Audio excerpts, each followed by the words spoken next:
દાદાની વાતું સુણી જે જીવ હરખાશે,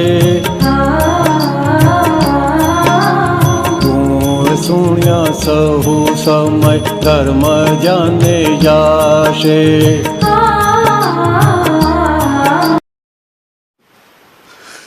આપણે માનીએ છીએ દાદા ભગવાન છે, દેખાય છે, તે પરમાત્મા છે, બરાબર છે. ચોખ્ખું થઈ ગયું શરીર આખું, પૂતગલ એકદમ ચોખ્ખું થઈ ગયું, માલિકી ભાવ વગરનું થઈ ગયું. પણ એ નિરંતર ઉપયોગમાં રહે છે. એક અમે 1 સેકન્ડ અમારો ઉપયોગ વગરનો જાય તો અમારું મોઢું બદલાઈ જાય અને દર્શન ના કરી શકે, માણસને ફાયદો ના થાય. આ મહાત્મા માટે દાદા ભગવાને શું કર્યું છે સાહેબ, તમે વિચાર ના કરી શકો.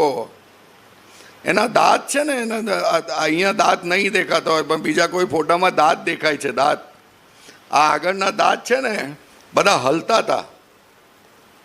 તમને દાંત હલે એટલે ખબર પડે શું થાય તે? કોઈના દાંત હલતા હોય તો જોજો, તપાસ કરજો દાંત હલે એટલે શું થાય. એ પણ આગળના પાછળના નહીં, આ આગળના આ દાંત મેઇન મુખ્ય. અમેરિકા ગયા તો દાદા ભગવાન કીધું દાદા દાંત આપણે સરસ કરી નાખીએ, થોડા હું બદલી નાખીશ, ના આપણે કાઢી નાખીએ.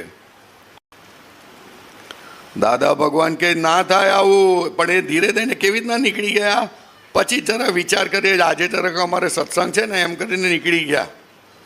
પછી કે હવે રહેવા દો ને પછી કરીશું, આજે સંજોગ નથી બાંધતા એમ કરીને ના પાડી દીધી. પણ પછી પૂછવામાં આવ્યું, કોઈ બહુ નજદીકના હશે ત્યારે, તો કે દાદા કહે છે આ અમારો ઉપયોગવાળો એક રોમ ઉપયોગવાળો છે, એને જરાક બદલીએ ને તો અમારા મહાત્મા ડિસ્ટર્બ થઈ જાય. શું થઈ જાય? અમારા મહાત્મા ડિસ્ટર્બ થઈ જાય. અમારા મહાત્માને નિધિ ધ્યાસન ના બદલાય એવું ના કરાય. અમારા મહાત્માનું અમારું નિધિ ધ્યાસન ના બદલાવવું જોઈએ.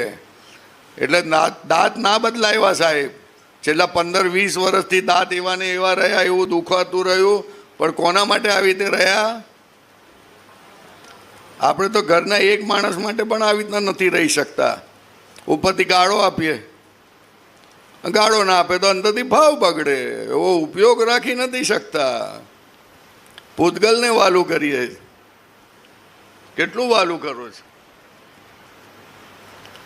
ગુરુ પૂર્ણિમા એટલે પૂતગલનો નિકાલ કરવાનો છે અને એ ઉપયોગ વગર રહી શકે નહીં. કેમ નિકાલ કરવાનો? તો કે આપણે શુદ્ધાત્મા છીએ. શું છે? તો આ એક્સ્ટ્રા વસ્તુ છે, તો એક્સ્ટ્રા વસ્તુનો નિકાલ કરવાનો હોય અને એમાં કન્ડિશન ના હોય કે કન્ડિશન હોય. આપણે તો કન્ડિશન કરીએ છીએ કેટલી બધી, આવું કરો તો કરીશું, નહીં તો નહીં કરીએ. કેટલી કન્ડિશન કરે છે માણસ. બુદ્ધિ છોડે નહીં ને માણસને.